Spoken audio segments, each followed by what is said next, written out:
Happy Sunday, and a special happy Sunday to this revolutionary queen.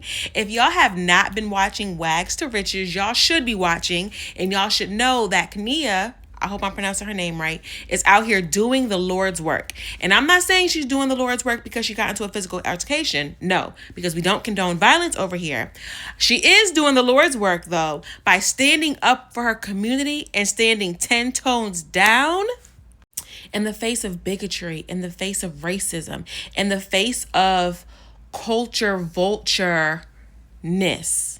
This girl did her thing and did what the ancestors would have been proud of. And I'm going to get into it. Hey y'all, it's your favorite journalist. If you like more content like this, please go ahead and follow me on this app and also on YouTube just in case this app dies. Okay, I've been watching WAGS to Riches, y'all, and if you have not watched it, you really should. I honestly feel like it's one of the smartest reality shows that's out right now. And I say that in terms of the topics that it covers. I think it's challenging to cover such complicated topics on a reality show specifically. And I think that this show does a really good job at covering some really important and intense conversations, and it does it in a entertaining way, in a way that we're not bored and that we're still engaged and that we still want to watch and that doesn't go over our heads. So yeah, that's why I say it's one of the smartest shows out right now. We all know Sherelle. She was on that other reality show, the real estate show with the all black cast that was canceled because, well, we know why it was canceled. Racism. But because after that show was canceled, there have been maybe two or three other reality shows, real estate reality shows that have come out on Netflix. So yeah, we all know why it was canceled, but I'm happy to see her back. So this show, the premise is completely different. All of these women are in Miami, Florida, Tampa area. They are all affiliated with football players, other type of athletes, and there's all successful women. They're doing their thing. You know how it usually goes. So what I love about this show is the topics they cover. So this show starts off with Sherelle. She's the top dog. She's the girl right here in the middle in the white, in case you don't know who she is. And she's talking to the girls about their reputations, right? Because it's like, oh, we're in this industry, we're affiliated with these high level athletes and our reputations matter, and who we hang out with matters so much, and all the things. So Rick Ross's first baby mother is on the show. She's the young lady right here to my right on my side with the silver dress on. And they give her a lot of slack because I guess back in the day she had an eggs tape. I had no idea. But essentially she had an eggs tape with someone that was not Rick Ross. And this is when the Rick Ross and 50 Cent beef was going on. And 50 Cent ended up getting a hold of the tape and released it, and she received a bunch of money for that.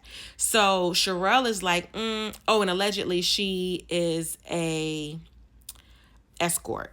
Allegedly. We don't know that. Well, I don't know that, but whatever, it doesn't matter. Allegedly. So Sherelle is like, oh, do I want to be affiliated with somebody like this? Like, like her reputation in Miami. But it's just so interesting because we know that Sherelle is aligned with Ocho Cinco. And again, I don't know these people in real life. I'm just talking about the characters they portray on the show. We know that Sherelle is aligned with Ocho Cinco, and it's just like, girl, not you talking about reputations, and you're aligned with someone that has one of the worst reputations in the NFL, Chad Ocho Cinco. Like, we don't remember that he, went ham on Evelyn Lanzada, and messed up her whole face. And it's very interesting. Women like Sherelle that date men who have very public, or even not public, abusive pasts are very interesting to me because I'm not that confident, and I don't want to be that confident because I just feel like if you attack one woman, baby, I'm next. I'm next on the list. Now, an abuser is an abuser, and I think that abusers, they don't abuse everyone the same. They kind of pick and choose in which way that they can abuse other people, but an abuser is an abuser. So he's going to get back. He's going to abuse you in some type of way. It might not be in the same way he did Evelyn Lozada, but he's going to get you in some type of way. And we see, all the cheating allegations that they had in the press. Again, don't know these people. I'm just talking about what I saw on the internet. We see the allegations. So it's just like, chronically cheating, probably not. And she even said it herself, don't catch anything. when it came out that he was allegedly cheating, and when it came out that they had broke up on the internet, and she outwardly says, don't catch anything, to women who were sliding up in his DMs. So that's already telling me that there was probably some infidelity in the relationship that she already knew about. And yeah. So you're saying that you basically can't trust this man with your body in the same way that Evelyn's couldn't trust him, with hers, because clearly we saw her face. So yeah, and I also could never, I don't know, there's something about one baby mama, two baby mama, coming on to signing on to be number 5 or whatever the number is, number 6. Like, 6 broken homes is crazy. Like, so yeah, no, never been that confident and don't want to be. Also, body image was also another topic that I thought a very quick topic if you paid attention to it. The young lady in the front, I don't remember her name. I think her name is Keita. She has the black dress. She's standing next to Sherelle. She was in a scene with her mom, and she's cutting up potatoes. They're making something in a little crock pot, and the mom's like, not too many potatoes, you don't want to get fat. She's pregnant, mind you. She's a fat woman. I mean, she's a pregnant woman, and the mom is like, oh, you don't want to get fat, whatever. And I thought that was very interesting because it's no secret that athletes and people that make a lot of money, they go for women who have a certain type of aesthetic most of the time. And it's very interesting as to how these women are like raised, and I think kind of groomed to be a trophy wife, or to be this type of girl that's on an athlete's arm. For a mom to tell her pregnant daughter to not eat too many potatoes because she might get fat is just very interesting, and just speaks to, I think, this whole athlete wife girlfriend culture. Baby mama hierarchy. It made me very sad when Rick Ross's baby mama, again, the young lady over here in the silver dress at the end, was saying, I'm the first baby mama. I'm the best baby mama. I think he has about 5 or 6. And someone asked her, do you think that you're the favorite baby mama, or do you feel like you're the favorite because you're the first one? And then they started having conversations about, being the favorite baby mama. And I was just flabbergasted again. I don't live this life. I don't know anything about baby mama hierarchy. And it was just saying how men treat the children better based on how he feels about the baby mama, and what he can get from her, if he can get the cootie cat from her or not, how much she's basically stroking his ego.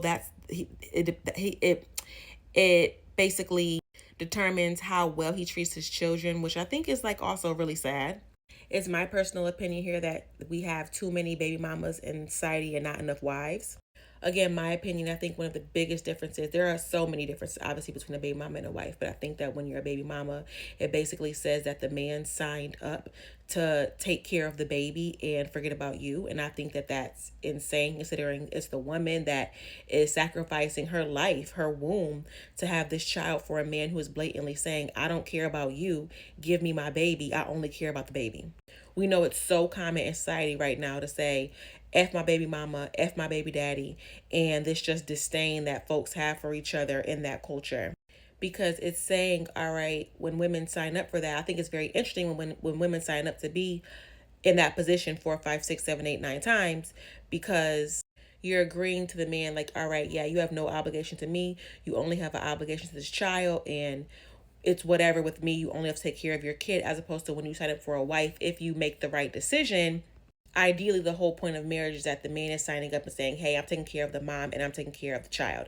Again, listen to what I said. If you make a right decision and if you have discernment with who you pick, that's the whole idea of marriage, is that the man is signing up to take care of the entire family, not just the child. And we already know that most of the time when they aren't married, they don't even take care of the child in some of the cases. So yeah, I'm always very interested and surprised when women sign up to do that, especially more than once.